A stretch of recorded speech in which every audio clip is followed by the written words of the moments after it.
Today, I'm going to explain the first episode of the series About Time, released in the year 2018.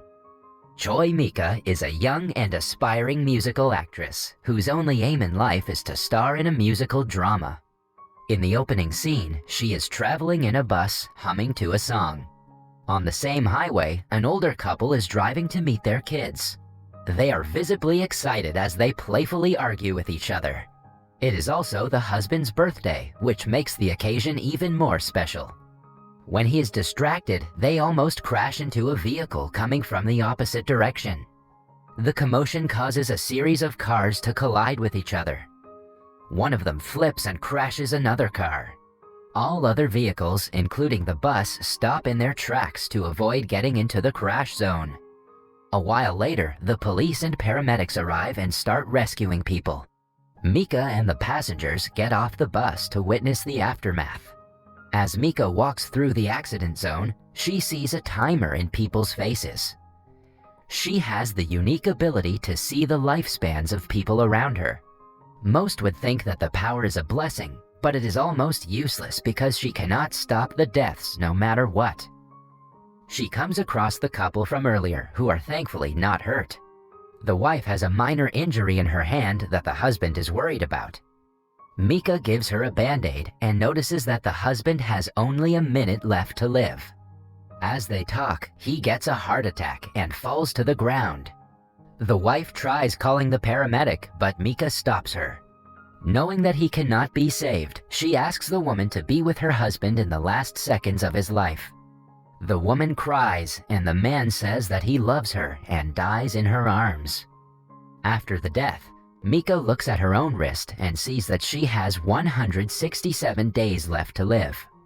Because she knows when she's going to die, Mika wants to make the best of the little time she has. That is the main reason why she auditions for musical shows even after being rejected by many. Sometime later, she visits her ally So Nyo in the hospital. The two have always been close to each other.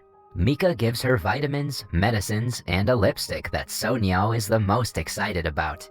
She tells her about a man named Mr. Park, who she has been dating since yesterday. Mika does her makeup, getting her ready for a date before Mr. Park arrives. On meeting him, she notices that he only has 67 days to live, while So Nyo still has 2 years. She feels bad for both of them, but doesn't say anything to ruin their mood. After the meeting, she has to rush to audition for a musical. Mika has prepared for the role for weeks and is confident she will be selected this time. At the same hospital, the son of a wealthy businessman, Lee Do-ha, is consulting a doctor about his anxiety. Do-ha's doctor is also his childhood best friend, Sung-bin, who knows him well. He comments that Do-ha's anxiety disorder is causing him difficulty to do simple tasks. He advises him to drive home so he can practice being independent. The doctor fidgets with a pencil, which makes Do-ha anxious and reminds him of a time he rushed to the hospital to see a loved one. After meeting with him, Do-ha asks his secretary Sung-bin to take a taxi, wanting to drive the car by himself. However, when he starts it, he panics because of his illness. He looks at a pedal floating in the air, which calms him down somehow. Suddenly, a car behind him honks its horn, asking him to hurry. Just when he backs the car, Mika appears on his way and is hit. He quickly gets out to check if she is fine.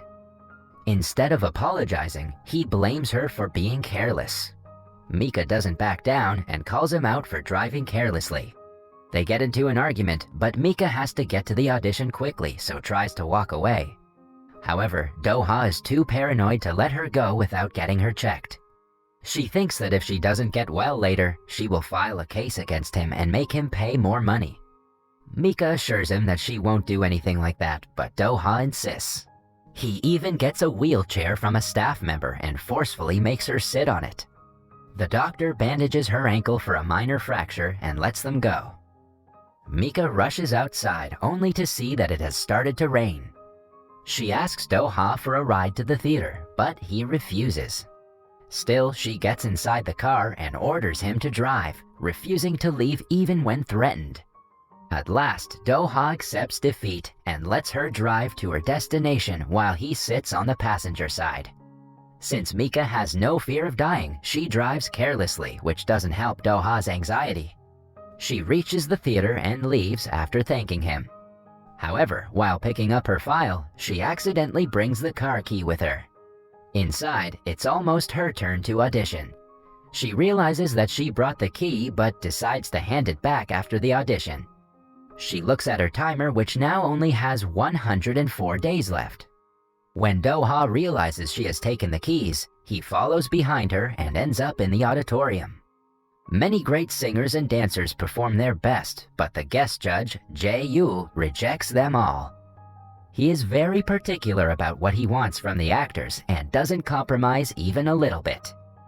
When it is Mika's turn, she dances and sings a beautiful song about childhood love. Do-ha watches her from the audience and is impressed by her skills. Even the judges seem to like her, but Jae-yu is critical as always. When she finishes, he compliments her voice, but claims it is obvious from her acting that she has never been in love.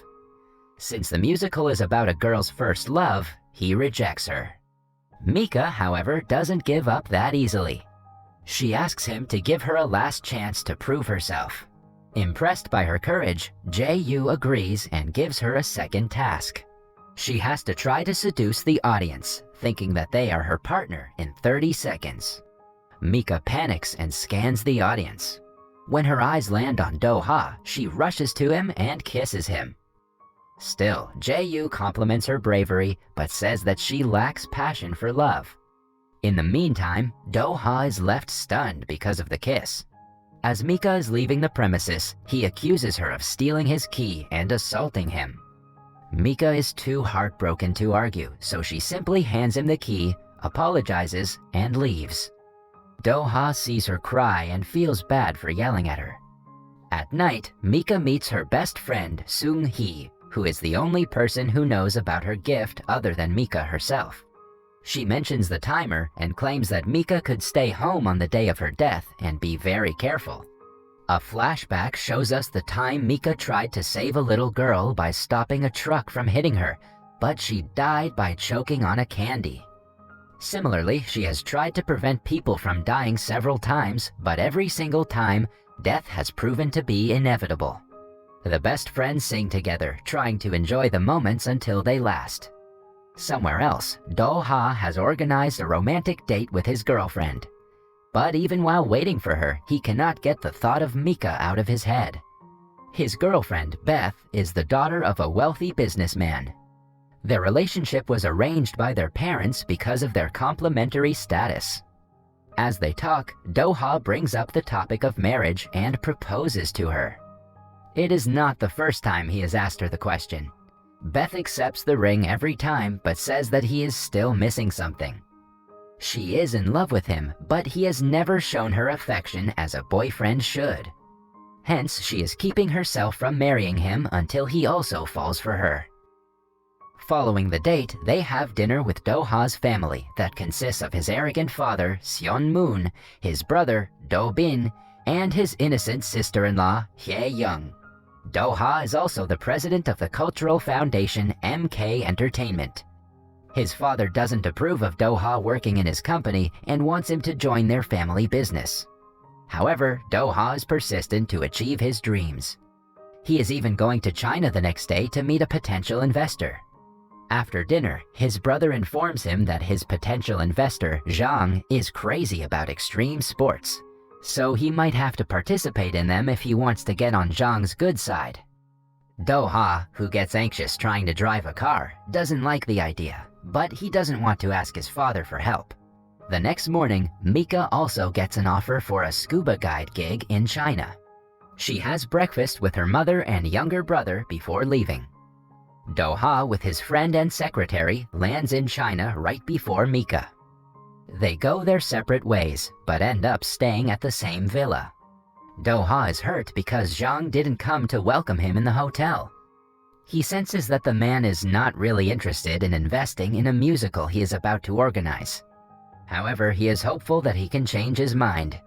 The secretary informs him that Zhen has planned for them to go scuba diving the next day. Do-ha is nervous, but he is willing to take the risk for his dream. That evening, Mika and her boss drink to celebrate her arrival. By the end of the night, she is completely drunk sitting by the pool and singing Baby Shark. Do-ha finds her there and is surprised to have met her again. As they chat, Mika almost falls into the pool, but he saves her at the last second. She passes out right after, so he has to take her to his room for the night. The next morning, Mika wakes up in his bed but cannot remember what happened after she fell unconscious. Embarrassed, she runs away before Do-ha can see her. Meanwhile, Do-ha is furious when informed that Zhen refused to meet him that day because he is entertaining some guests. He doesn't back down and goes to confront Zhen in the restaurant he's in. At first, the man dismisses Do-ha entirely, claiming that he doesn't like to mix work and pleasure. But then Beth arrives at the restaurant. It turns out that she and Zhen studied together in college. Out of respect for her, he invites Do-ha to lunch. Beth smugly asks her boyfriend to be humble because she has amazing connections. Later, the group goes to scuba dive where Do-ha again comes across Mika, who is working as a guide. He corners her and calls her out for giving him trouble when drunk. Only then she remembers that he had to carry her to the room last night. Still, Mika pretends to not know what he is talking about to avoid the subject. When they get to the middle of the ocean, they put on their suits and get ready to dive. Mika leads them in and gives them a tour. After a few minutes of swimming with the marine life, she leads everyone back up. Do-ha is behind everyone, but he gives her a thumbs up, claiming that he can swim upwards on his own. However, as soon as she turns her back, he gets a panic attack and cannot swim. All others get to the boat and wait for him to emerge, but he never does. Mika quickly dives back in and finds him at the bottom. On seeing her, he gains courage and holds her hand. They share 2 tubes from the oxygen tank and swim upwards while still holding hands. Just then, Mika gets a look at her wrist and notices that her timer has frozen. All of a sudden, she wakes up inside the boat, realizing that the last part was a dream. She checks her timer again, which is now working normally. Do-ha barges into the room at the very moment. As he does, the timer stops at 100 days, 2 hours, and 2 minutes. Mika is beyond surprised as she stares at him and back at her wrist. That was all from the video. I hope you liked it. Subscribe for more content like this and hit the like button to help us out. Also, leave a comment if you want us to recap your favorite movie. Until next time, take care.